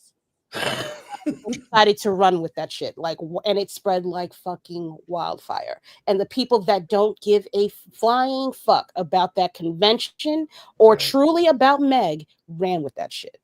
So there were accusations of misogynoir. There was a previous incident where they accused RDC of being negative towards Black women in general. I've never seen it. I'm an RDC fan. I am also not a fucking pick-me, so kiss my ass on that shit, okay? I think that people had something to say. It didn't matter if it was attached to DreamCon or not. It could have been BlurredCon. It could have been SD fucking. It could have been San Diego. If San Diego did the same shit, what are we doing? What are we talking about? Who's boycotting San Diego? Who's boycotting New York Comic Con? Y'all ain't doing that shit. Y'all are gonna let that shit rock. You'll be like, oh, I'm so offended. And then it goes right under the fucking rug. Y'all are buying the fucking tickets. Y'all are still going and still attending. Y'all don't give a shit. I'm pissed. I'm fucking pissed. I am still pissed about this shit. What ended up happening is Mark, who is the head of RDC, comes on. He apologizes on on his live stream. It was about 24 to 48 hours after the incident had even happened.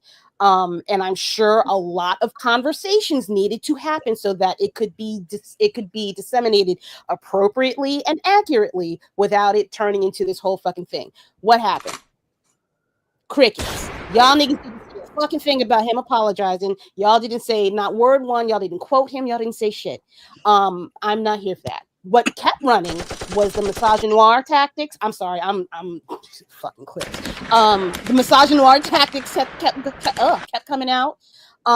People were still, I don't think she should go. I don't think she should go. Let Meg get her money. Meg got a check. Bet. Meg got a fucking check easy from this motherfucker. And all she had to do was stay fucking quiet. She didn't say shit. She didn't talk to nobody about the incident. All she did was remove her name from that original post about her coming to DreamCon. That's it. She didn't say she wasn't coming. She didn't say fuck RDC. She didn't say cancel the contract, cancel the whole event. She didn't say nothing. She showed up and did her fucking job. And what happened? I wish I could I'm gonna play this shit for y'all on my goddamn post. I was walking through the hallways. I think it was Saturday. They had a wrestling arena. One of the two people and I love wrestling. Two of the people that were fighting one another had a sign up talking about I think it said Tory Lane something on there, and I can't remember. Oh, Lord. Hold. He was the villain in this whole situation. So the good guy comes over, whoops his ass, holds up his sign, crosses out his shit, and a chant starts to go around the ring. Fuck Tory Lanez. That was the energy at DreamCon. That was the fucking energy at DreamCon. Don't do that shit. Don't act like you come to these fucking spaces and you speak for everybody fucking there. Don't do that shit. You ain't been there not day fucking one, like Tafari said. Y'all don't show the fuck up. Y'all don't show up for us. You show up for yourselves. And that shit is fucking selfish. Go have some goddamn fun, touch some fucking grass, and leave us the fuck alone so that we can have a good goddamn time. Stop shitting on shit so that other people don't want to come to this shit because of what you fucking says because you have a big goddamn platform. Piss me the fuck off.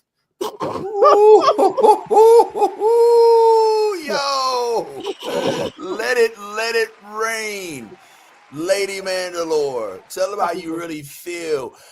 Fuck Tory Lanez is a chance. Out loud. And I'm gonna tell you one more fucking thing. I'm sure there were some motherfuckers that were in that goddamn crowd that were no, please about everybody chanting that shit. Turned their ass to fuck around and hid. I saw you, nigga. I saw you. You think nobody was paying attention. I saw you walk the fuck away. You didn't want to get the fuck involved. If you don't want to be involved, don't come to the goddamn con. Take your ass to the fuck. Yo, I'm gonna need footage. I'm mad that I ain't seen that yet. That's an exchange I would love. It's coming up, baby. It's coming up. Okay, yeah, we're gonna share that post. We need that immediately, yo. But hold on. I will send it to you directly. I just want to make sure. Send it. We'll clip it up. I want to see. You said that somebody went over and whooped his ass? Yeah. Who? Nah, No. Wrestlers. She said they were wrestling. Yeah. It was a bit. Okay. I was like, man, I ain't see that post. No. There was a fight at DreamCon. We don't fight at our DDG. You need to leave. We do he did. His brother. Take you and your brother the fuck on. You knew you shouldn't have been outside in goddamn grass. You should have minded your goddamn. Hold on, wait. What are you talking about? So DDG, who is a streamer, one of the larger streamers, was at the DreamCon event and was walking through DreamCon, and a gentleman decided to call. What did he say? Something like Dookie. You're like what is it? Doo something. Doo something. With his initials. His initials were what he said. So he basically disrespected him. Yeah. DDG's brother decided that it was so bad that I got to put hands and feet on this young man. So he commenced to attacking the dude who made the comments towards DDG, and so that happened at DreamCon. Mm-hmm. Is that all that happened? Is that the outcome? Well, I mean, the outcome is probably arrests. I don't know. I mean, there no arrests. Oh, so they just beat him up. All right, well, there it is. I like DreamCon. You got it firsthand. At best, security came over broke. It wasn't. I didn't see it directly. It wasn't so bad that anybody needed to have their asses taken to the hospital. So no, security, come get their ass and get the fuck out. On top of the fact you had security with you, why wasn't security handling your guy? Why your brother feel like he got to jump up to get down? This is DDG. Haley's ex. No, they never got married. That's just her baby daddy, ex-boyfriend. Who also has a restraining order out on himself from her. So let's talk about that too. Let's talk about that. Let's talk. I got the tea, bitches. Okay, I don't think we have enough time. We got to get to Mandalore. Lady Mandalore is a cup full of information, so we definitely got to tap into this resource a little bit more often. But I thought that was fascinating, man. That definitely tell Tafari said what's happening, man. I'm gonna reach out to him, but man, it was such an eloquent display of protect, but also be aware. And just like the level of, like, you could just see in his face, like, this is my reading you. This is me reading you guys. You know what I'm saying? And I'm trying to let y'all know, like, look, don't fuck this up. We got something good going right now, and don't fuck it up. Something else that happened that was kind of good. Maybe some have issues to take with it, but we got to get into it because we have yet to, as of yet. But Andor had a season finale, believe it or not. And it gave me all the feels. Now, I'm not gonna lie. I have a feeling that everybody here, I'm gonna do the vote. So Yaz, Ty, get ready. We're gonna do the hands up if y'all cool with it. Lady Mandalore, if you participate, I'm gonna put this up. I'm gonna take it down. When I take it down, I just want you to put your thumb up, 2 thumbs up. If you really loved it, whatever it was, just kind of let us know how you feel about this finale, season 2, if you will, of Andor. I'm gonna go ahead and take this bad boy down in 3, 2, 1, and what is that, Ty? Yeah, I was gonna say, Ty, what is that? It's just a tip. I don't. Yeah, I was gonna say. If you notice, the thumb is not all the way there. I just want to show you the wrist rotation. Okay, I see. Okay, so are we at like 10 o'clock? How far it was off from being a full thumb. You know what I mean? It's like, I'm about right here. Okay. So, Ty, if you will, since you have just the tip in of this, like, what are your feelings on this? I mean, because I'm really interested to hear what you got to say, man. Talk to me. Are we speaking to the whole series or just the season finale? I think we can speak to the whole series. For me, first and foremost, the pacing of the series was very, very slow. I understood a lot of the things that were going on this season from the first season. I realized that this was going to be a rebellion, and there are moving parts and all kind of things that go on when you're trying to establish something that hasn't been established before. And I thought the first season did a really good job of preparing us for that. I didn't realize that it was going to take so long to build this story.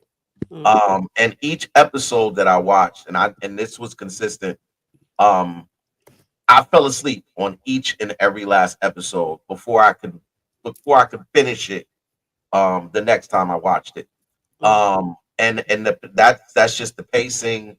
I think the acting was brilliant. I think everybody did exactly what they were supposed to do. It's just that I think that was just my only critique, and that's why I gave it the kind of thing is the pacing for me was just it was very, very slow. And sometimes that's necessary. I don't think this one necessarily was like that, because even when we got to the season finale, it was like the expectation by that point was that nobody's gonna live in this. When you start killing off your own people, like the people that work with you, I was just like, oh, so this is where we're at.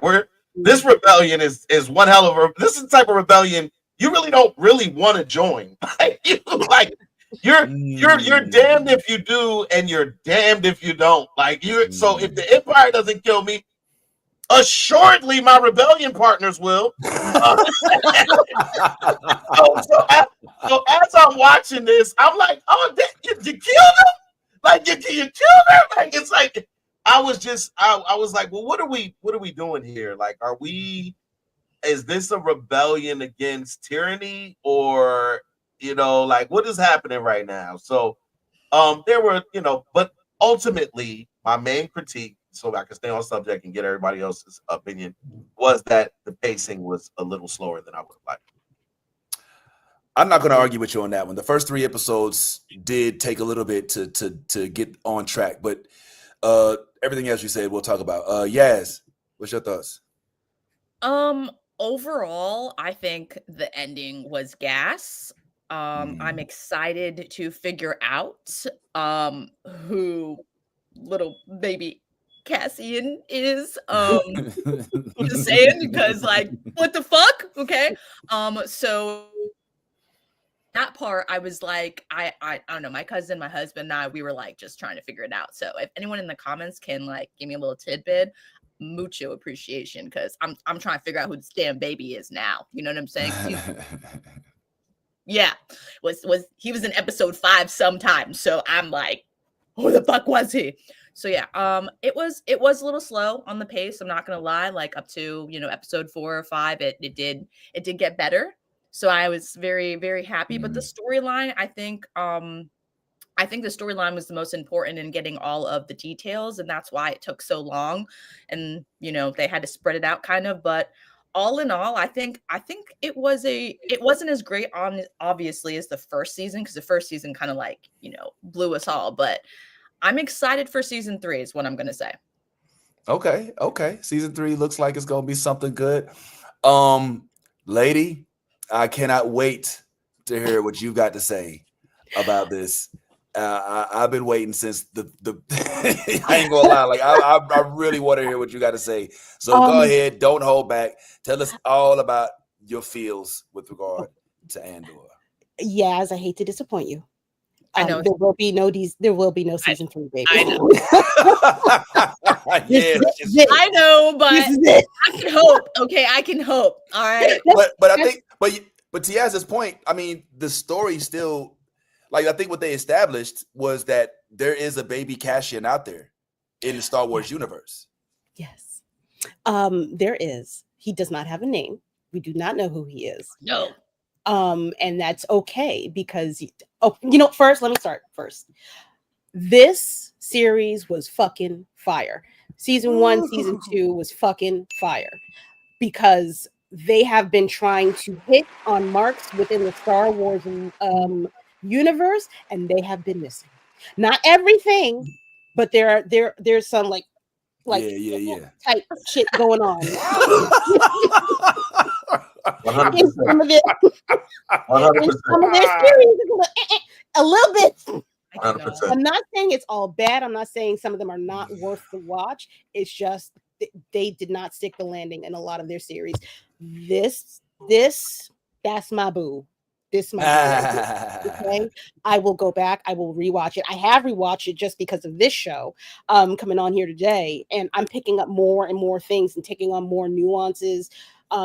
This is an absolute slow burn. This is not for the microwave generation.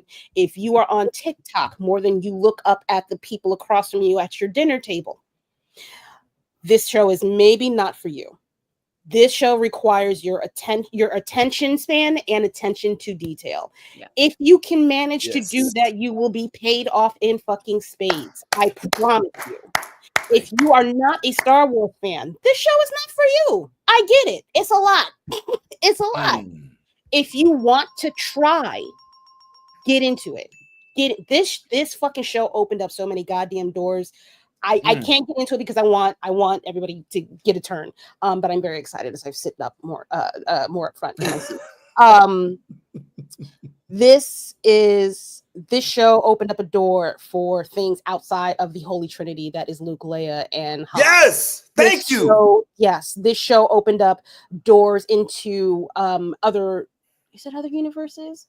Not other universes, but other people, other factions, things that are to come. They kind of sort of opened up. Oh God. Them last 3 fucking movies beat my ass every goddamn time I think about them. They're trying to fix it through doing stuff like this. It's I hate them fucking movies. Shit. If you want to start here in your Star Wars journey, I highly fucking recommend it. This caught the vibe of the original 3 movies, episodes 4, 5, and 6. If you're one of them people, thank you.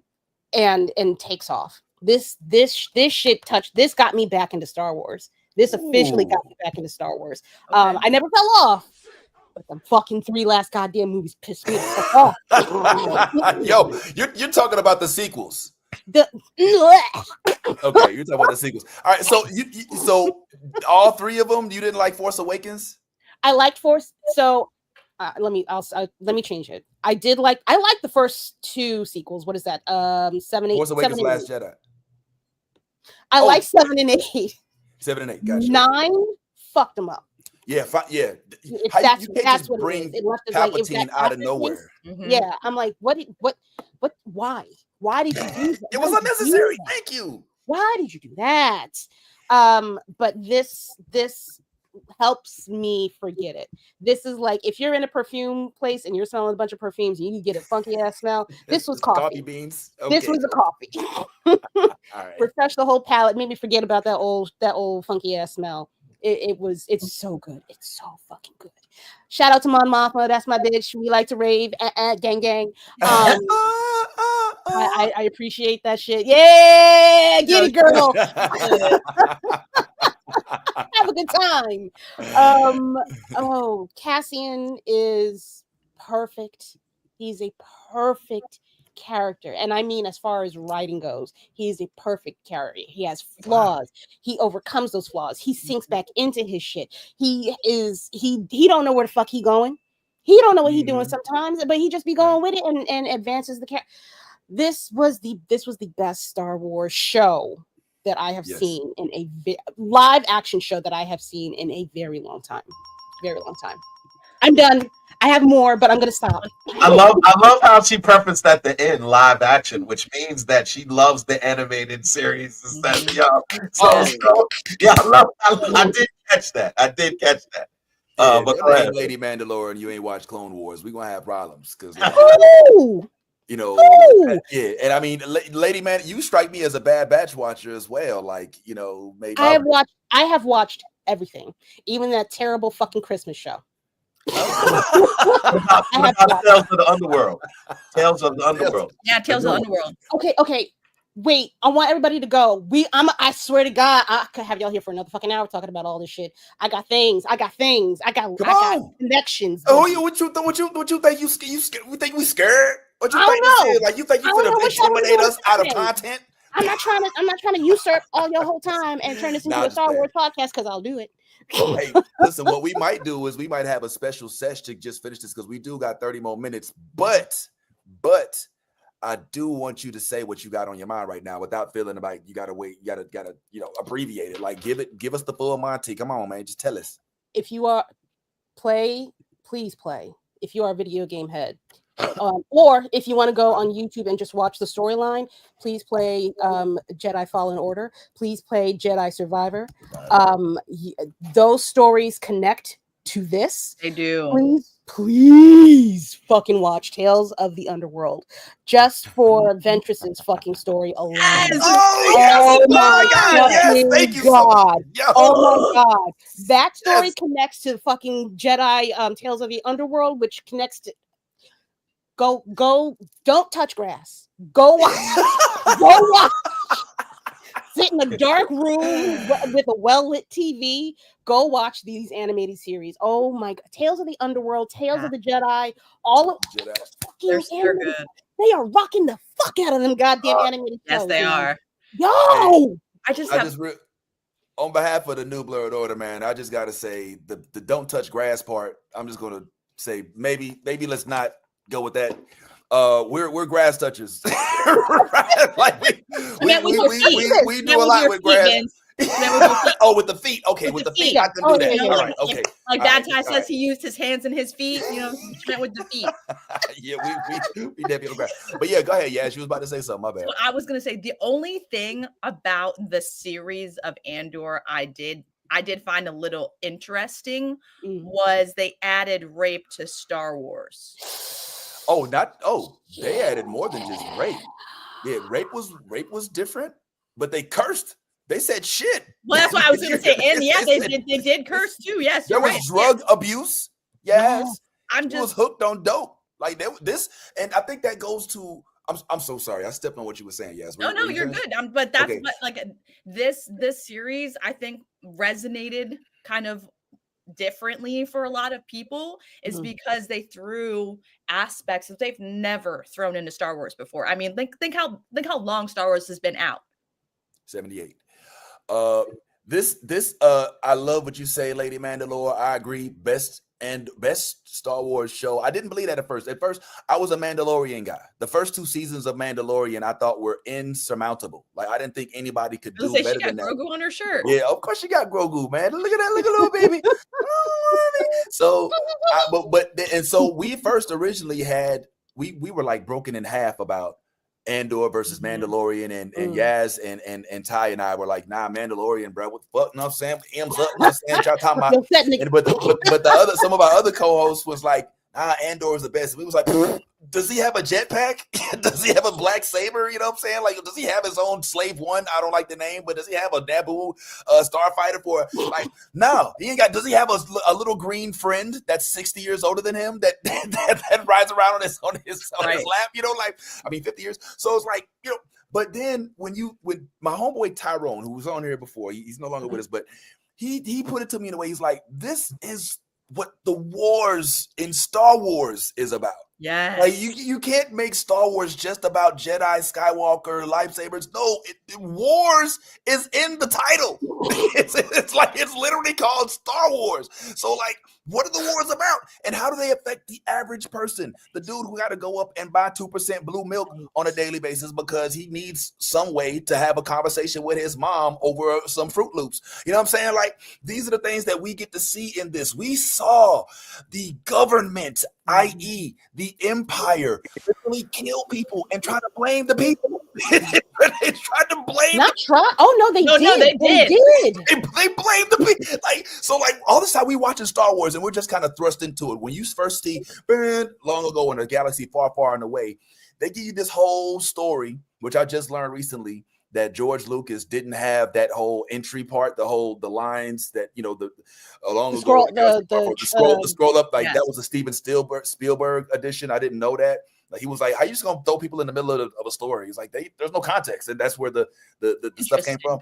So now we have not just folks who are connected to people with superpowers. Like, there's people that literally have to decide, if I let our ally live, will this thwart the entire rebellion? And that, to me, is real life shit. Yeah, like, you literally have to think. And here's where it gets Lady Mandalore, oh my God, when you said that everything is tied together, like I said before, if you watch the last scene from the season finale and go directly into Rogue One, into Rogue One, it literally does not skip a beat. He's on the way to see Tivik at the end of that shit. And he's the same guy from the show. Yep. What's the fucking shit he does to Tivik? Does he rescue him? Oh no. it's Tivik. Oh no. Tivik, your arm and your leg, bro. I'm sorry, bro. We can't carry you on the back, man. You know what? What you gonna do? He even says to Tivik, you know what, Tivik? It's gonna be all right. No, it ain't. Bunk. Goddamn, no, the fuck it ain't. When? After you shoot me in my back, my nigga. Like, that's how we get down. But that just shows, like, the complexity of the rebellion. It's not just some happy, lucky, oh, hey, everything is awesome, we're fighting for freedom. I was like, motherfucker, when Mon Mothma says in that scene, when she's trying to describe to all of the rebels why they have this information that's going to help them kill destroy the Death Star, and says, and there's a pause, and I'll never forget that she says, a lot of people died to bring us this information. One quick line. The whole entire freaking Rogue One and Andor is all based on that one line, and I loved seeing it. Oh man, I just talked myself out the light. So go ahead. I just want to say this, and I don't know if everybody picked up on this, but there was definitely an insinuation. There was an insinuation in Andor that Cassian may or may not be force sensitive. And I'm going to tell you why. It wasn't an insinuation. Oh, no, that was very, to me, it was very blatant. Okay, so okay. And see, you picked up on it, but see, Vince didn't. So there are people out there that it wasn't clear, but I'm gonna show you exactly what I'm talking about. When Cassian was taken to what was his girlfriend's name? I can't Bix. remember. Bix. Bix. Yeah, Bix. Bix. When Bix took Cassian to the lady who Oh healed yeah, him, yeah, yeah, Yep. yeah, who yeah. healed him. Listen. The Force healer. When before he said a word, as soon as he walked out there, she felt his presence. Yep. Mhm. She came over and she touched him and healed him. But there was something that Bix said. Bix said, "You just are always where you're supposed to be." Like that. So as I picked up on it immediately, I was like, "Are they trying to say that Cassian is force sensitive?" Yes. And so it wasn't just me. So now, thank you, Lady Mandalore and Yaz, for confirming what it was that I was feeling, because I was like, "Hold up, are you trying to say Yeah, they're that dropping Cassian could be force sensitive, Mhm. and that there were still Jedi present, because that young lady not young lady, but the older woman who healed him again felt his presence Yep. as soon as he walked up from a distance. She knew it was him that needed healing. I'm just saying, it's all connection. So there it is. I'm gonna give you a little something extra. Okay. So in the sequels, the only thing that I accept from the fucking sequels, that and Finn being a Jedi, which ties into all this. They said that everybody has the potential to be force sensitive. Everybody, midichlorians run throughout everybody, everything, whether it's an inanimate object or the space whales that I can't remember the name of. Everything has midichlorians in it. Everybody has the potential to be force sensitive. There are some people that are more sensitive than others, which is where you get Jedi. But that's also where you potentially get people like the Night Sisters. Yeah. They're not force. They are not Jedi, but they know how to wield the force. They know how to conjure magic. They know how to take energy from something else, which also goes back into what was the name of that goddamn show that everybody hated? You're so Excuse me. No, she's talking about Acolyte. Acolyte. Yes. That shit. I don't know how they fumbled the fucking bag. No, right? I don't understand. To make it make sense. That literally made it make sense. You're so right, Lady Mandalorian. Yes. It's all everybody in the Star Wars universe has so much potential to be this great thing. Andor just never got trained. He never got trained. He was never told how to feel for the Force. He just went with the shit. Like he was just lucky. Things just happened to him. Oh, that baby. Oh God, the baby. Oh God, the baby. Now you see, right? Now it's starting to make sense. Oh God, the baby. Yeah. She better hide that child. She better hide that child until shit cool down. That's what I'm saying. But that's why she left, though. You see what I'm saying? Like I knew. I literally looked at my husband when she was like, I need to leave, and she left that note, and I was like, yo, she's fucking pregnant, and and then sure enough, the baby popped up. And my husband's looking at me. He's like, how the fuck do you always know this? I'm like. Pregnant women don't drink wine. They don't drink alcohol. I'm like, and they in mother mode. They trying to protect the fetus. I'm like, you gotta think like a woman. You know what I mean? Like, but that's just it's those little things. But that's what I'm saying. This is why it's so fucking important to find out who his son is, because he could be a pivotal person inside of literally 4, 5, and 6. Because if timeline serves us correctly, are you understanding why I'm like, who the fuck is the baby? What is his name? Go ahead, lady. Also, so things that are coming up in the Star Wars universe, you do not have to put me big up for this, I promise you. Things that are happening in the Star Wars movies to come, we're getting a story that involves Rey again. Hold the moans. Hold the moans. What? She is going to be leading the charge in bringing back the Jedi Order. I think his kid might become part of that. There's also Ahsoka, who's gathering fucking people around the goddamn universe and like collecting them like goddamn Pokemon and shit, and finding people.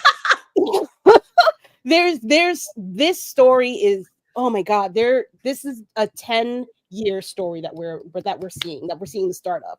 Star Wars is cleaning up their shit. They're trying to bring things together so that when we get to Rey, y'all ain't pissed. Okay, so that it makes fucking sense. Daddy Filoni, stepdaddy Filoni, in you I trust. I see things happening that will be great for you and the rest of the Star Wars family. I think we all need to be very patient. I think good things are fucking coming. You just got to build the goddamn story and unfuck what happened in the last couple of movies. But yes, that baby has to show up somewhere. That baby has to show up somewhere. I can't fucking wait. I know. Can't wait. I know. Yo, so all Star Wars has to do is unfuck what they fucked already. Unfuck it. Undo. Simple. Seems simple. And there's time travel now, so it's possible. Who knows? Oh, there's time travel. Was it a mistake? Oh, holy fuck! It just hit me. Holy shit! It just hit me. Oh my god. Okay, so I was about to ask a dumbass question, but then it answered itself. I was gonna be like, well, why introduce force sensitivity with Andor if we know that we know Cassian ends up? We've seen Rogue One. We know how it ends. But yes, that's the whole reason. But that's what we have a whole new child with all of the history of what was that town he was from again? He was a Andor. Well, no, Andor that's his name, right? But he's from like some village. Planet. That's the town that he's from. That's why they call it Andor. Andor. Okay, but the little village. Okay, well, all right. Andor. This is the whole like that. The history of him coming out of that, then becoming this rebel, basically a god. Because I mean, without him, they don't get the plans, right? Facts. To destroy the Death Star. Facts. And being willing to do whatever the fuck it takes. Like we're looking at like damn near like a Mandalorian / Jedi, like Tarth Vizsla type, you know what I'm saying, type shit. Like this dude has his own unique quality, and his force sensitivity does not come by way of the Jedi, like Ty was saying. Like he doesn't have the whole DCF Jedi pulling up at your front door saying, "Bitch, where the fuck your kids at? Bring them outside. We got to take them with us." You know what I'm saying? Like he's like, nah, man. He just has force sensitivity that may have come from his upbringing back on Andor. So this shit is ridiculously dope. And here's the part that I think folks are not necessarily. And I gotta co-sign what Lady Mandalore said.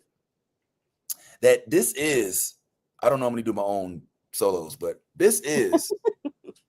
Literally the best thing that Star Wars has done because of how many levels there are on it.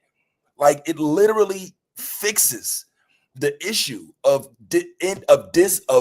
incontinuity between things. We're literally looking at the origin story of K2, my favorite droid. Because he slapped the shit out of Cassian, right? He's like, quiet. You know what I'm saying? That's my dude right there. We saw this show bring us things that Star Wars has been afraid to go there. Like Gaz said, they brought in rape. They brought in drug abuse, addiction. They curse. I think a couple times. I know he said shit at least once, which I know they don't like when Star Wars. They normally be like, "Oh, an Ugenflogen Swuffer," you know what I'm saying? some weird ass, he's a freaking Swuffer nerf herder shit. Like he was like shit. I was like, did he just say shit? You know what I'm saying? So we see that. We see how deep Saw Gerrera is into the movement and how they ain't ready for his Malcolm X-isms. You feel me? Like they like this show just went so much deeper. So you know what it feels like not to be the hero of the story, but to be the underling who works at the Ramada Inn where they tried to land the freaking ship on all of your family outside your freaking job. You know what I'm saying? Like this is the heart of Star Wars. It's not the meat potatoes, the Skywalker, the lightsaber, baby Yoda Mandalorian. No, the people that they're all fighting for. That's what the fuck this is about. And that's what I think the brilliance is, because you would think that would be the most boring aspect of Star Wars, right? But they somehow made it interesting. Why is it interesting? Because it's not all clean. It's not all cut and dry. Your hero does not go around and save all the children. No, this nigga will kill his own teammate if it means it's going to keep people from getting the information that they need not to have. That's the real war. That's how spy shit really happens. It's not all about making friends and being cool and preserving life. No, my nigga, it's about keeping that end goal of making sure that all the bad shit don't end up in the wrong hands. So the long-term goal of getting rid of this fucking overbearing empire is ultimately achieved. And that's why I love this show, because they don't spare parts. They're not trying to win you over with a hero. Andor, Cassian, is a hero of the story, but he's not a hero. You know what I'm saying? Yeah. He's not flying. He doesn't have a lot of skills, but he will kill the fuck out of you if you will fuck up the rebel. Stay on task. Stay on task. Yeah. If we don't do this, this will not continue. We need this to fit. We need to get to the finish line. So, you don't agree with my methods, and you're gonna go and run tell Pop. Sorry. But then they don't even give you the option. Like, old boy was like, "Look, get me out of here. Get me out of here, because they found me. I need to go right now." He's like, "Oh, okay. What did they tell you? What did they tell you? Okay, cool. All right. Hey, by the way, I heard it all. It's all good. You know what I'm saying? And then Cassian too. The very first scene, Bad Tie. The very first scene in Rogue One, Cassian is meeting with Tivik. Tivik is frightened as shit. His arm or leg, one of them two, don't work no more. And they just found him. They done sounded the alarm. Where are we gonna go? It's gonna be all right. Pew! That's your hero. That's the main character. But look, one of the things that you really like pointed out, and I have to agree 100%, the steps in which this was written.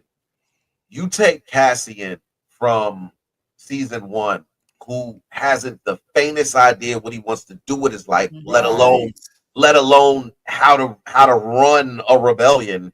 And we get into season 2. This dude is stealing a starfighter, and he's never driven one before. He's like this, bro. Like, if you didn't know luck or force sensitive was a thing, well, you find out immediately. This dude drove. Imagine this: you're going to steal something that you don't know how to operate in the midst of a whole brigade of soldiers who could kill you before you even get it off the ground. And somehow he gets it off the ground, lands it, doesn't know what he's doing, finds a way to start it, and then becomes the greatest starfighter you have ever seen in the matter of 30 seconds. Like, this motherfucker gets he goes through a gorge, flies through the gorge better than the pilots that train to fly, and kills them. And by the time you get to the end of the season, this nigga is flying in like he's you said low, right? You said go low, right? You scared now? You ain't never driven us. Yo, I'm like, the way he showed that, his growth in that, the way that he was able to spy out people who he didn't trust, or situations that didn't feel right. It was like everything was at master level by season 2. By season 2, you're not getting it over on Cassian. It might work on this one, but you're not getting it over on him. Like, he's gonna find a way to win the fight. He's gonna find a way to not die. He's gonna find a way until he does, obviously. Yeah, I'm about to say. Yeah, until he does. I mean, but that was his choice too. And even then, it was his choice. He could have found a way off the planet. Yeah, you probably that's right. what Cassian does. But he was like, I'm tired of running. I'm tired of this. I think I've done enough. Like, let's just go out. Like, I want to go out. So, lady, he did it his way. There's one piece in the series going from Andor to Rogue One, at the end of Rogue One, if you line it up the right way, when the planet is exploding, you see her kind of looking up at the stars with the baby in hand. The ovaries. My ovaries. If you sync it up the right way, I think it's implied that she's looking up into space as that planet is exploding at the same time. It's implied, it's not definite. But I also like the fact that he never kisses Bix. What's that child's name? The girl. The daughter of the scientist in the whole goddamn robot. Yeah, I know you're talking about. Her the main girl. Yeah, we know. There's an implied love interest throughout that movie, but he never fucking kisses her. That's true. And I love the fact that they remembered that and held on to that. Like he was gonna see her again someday.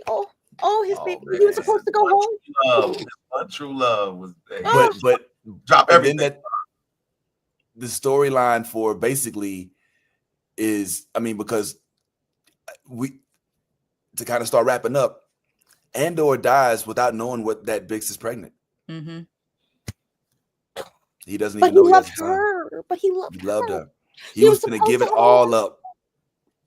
And old girl knew, and that's another thing too. Old girl knew. She knew that Bix was pregnant. When she was talking to him, she was like, "Don't wait too long. Better go see her. Don't wait too long. You could have just told me I'm a daddy. You could have just been like, look, that's not her. That wasn't her place. He would not have gone on. He would not have gone on that mission. Man. He was already trying to run and go find her at all. He was still asking about her even before the mission, just to check in to see if she was okay. If he knew that she was pregnant, that everything, fuck everybody. All right, he would have been on some Kendrick shit. Fuck everybody. yeah. That's a good point, man. But the point being it's just honestly, Andor. If you didn't get it, if you didn't watch it and get it as a Star Wars fan, then I'm questioning. I'm like questioning your Star Wars fandom, honestly, because it didn't. If you're a lightsaber fan, just say that. All right. If you a Jedi fan, just say that. But if you're a Star Wars fan, you know what I'm saying? Which is, all of those are not mutually exclusive. Okay. Then this is Star Wars. This is literally, and I had to learn that the hard way. Like, somebody had to sit me down and was like, listen, bro, you're not a Star Wars fan. You like kyber crystals. Okay, like you like spice and jetpacks and shit. You're not a fan of the actual struggle. You know what I'm saying? I'm like, struggle, when you talk about like Luke struggles, like he doesn't know his dad is it's like, that's not the Star Wars.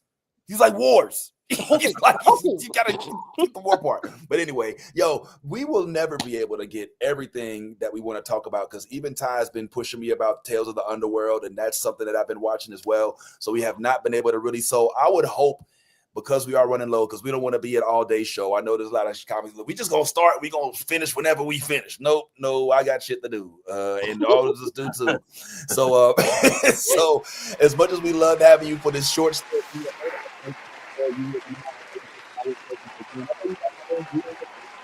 can't hear a word. We can't hear you. It sounds like you're underwater. You started that a little too early. Okay, I started the clap thing too. All right, my bad. Thank you. What I was saying was, Now he's flipping around. I'm just playing. I'm just saying, pull on back up, man. You got an open seat here, man. You on the couch, you got to fix your own drink next time.